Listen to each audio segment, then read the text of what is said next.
A big topic in the ESO community over the last several years has been the decline of the player base.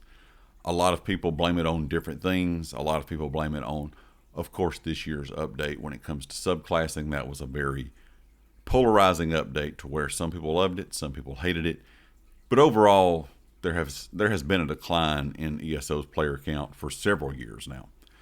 Now, there's a lot of things you could blame for this. Of course, lack of content in the game, less enjoyment of the game, other games being out there. And sadly, this is a thing for all video games.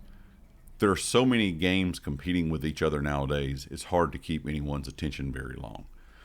People have a shorter attention span. Just the entertainment industry in general is competing with gaming. Not just gaming. A lot of people say now that things like YouTube Shorts, Hulu, Netflix, all that competes with gaming because it's competing for your time. No matter what it is, it's competing for your time. So you may not play video games like you used to. But when it comes to just gaming, there's a lot of games out there, whether you're on PC or console, that are free to play. There's new games coming out all the time. There's new updates for games coming out all the time. So I know a lot of people bounce back and forth between multiple games instead of playing just one game all the time. So that can, of course, kind of be added into all the changes that's happened inside of ESO to make that player number kind of dwindle. A lot of people look at Steam numbers. I don't really ever take Steam numbers in account for any game. I think that's a very small, skewed way to look at gaming in general. Because if you look at ESO, for example, most ESO players will tell you, do not play the game on Steam. It plays better off the ESO launcher. So you don't really have those ESO launcher numbers. You also don't have access to console numbers. So it's hard to tell exactly how many people are playing. But most of us do know if you go into zones, there's less people there than there used to be.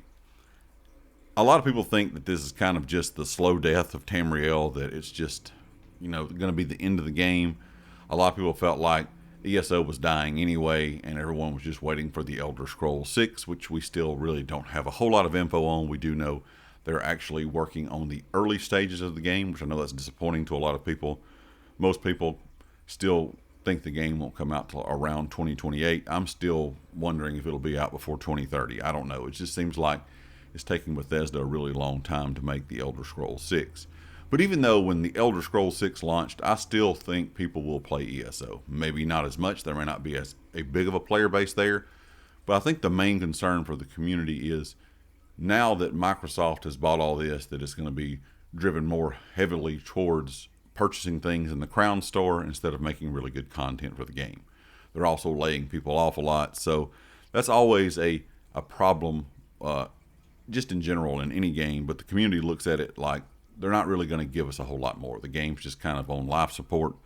And I don't know if that's necessarily the case. I think all games have lulls, whether it be a seasonal lull from update to update, whether it be a yearly lull.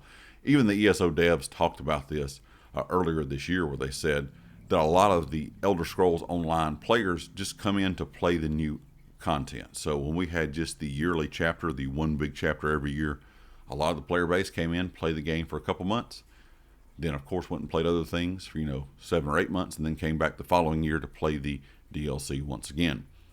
And I don't think that's really a big problem.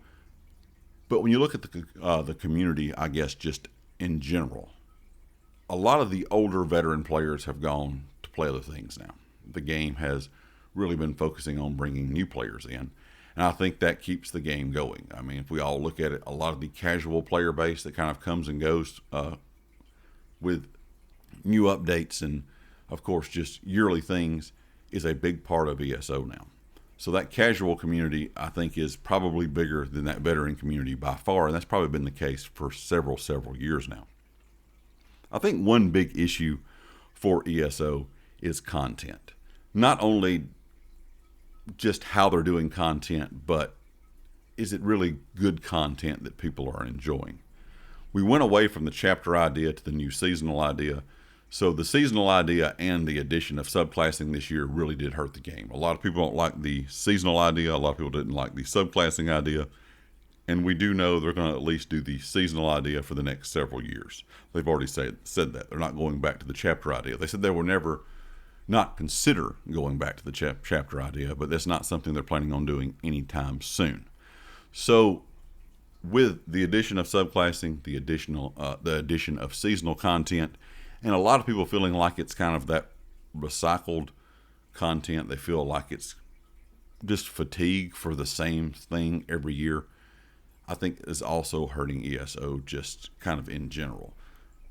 And then, of course, you get into things like performance bugs and what people would say lack of innovation for the game.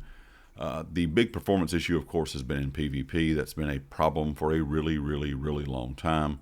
The way they're doing the Vengeance campaign, a lot of people do not like. A lot of people don't like the direction they're going, whether they're going to have two different campaigns or just completely do away with the older PvP system and add the new Vengeance campaign as the new PvP system. We'll have to wait and see how that works out in the end.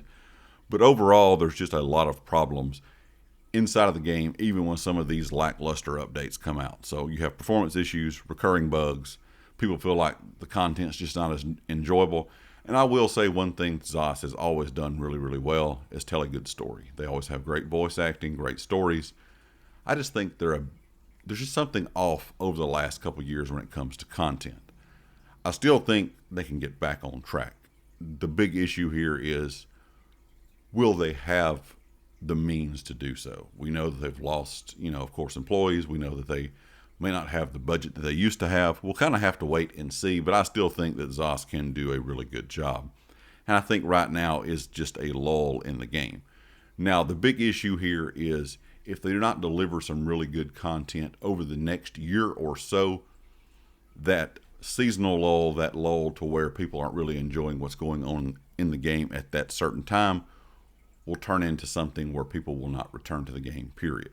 Like I said at the start of the video, it's hard to keep people's attention nowadays, excuse me. But it's just one of those things where if you're going to have a game that kind of has its ups and downs, where it has a really good peak and then it kind of dies off, that's kind of normal nowadays in gaming. But if you have a game that has a lot of downs, a lot of kind of lows, and the community is not really getting behind that game, because the community really does drive a game, no matter what game it is, and it takes years to get back on track, that's hard to gain players back at that point.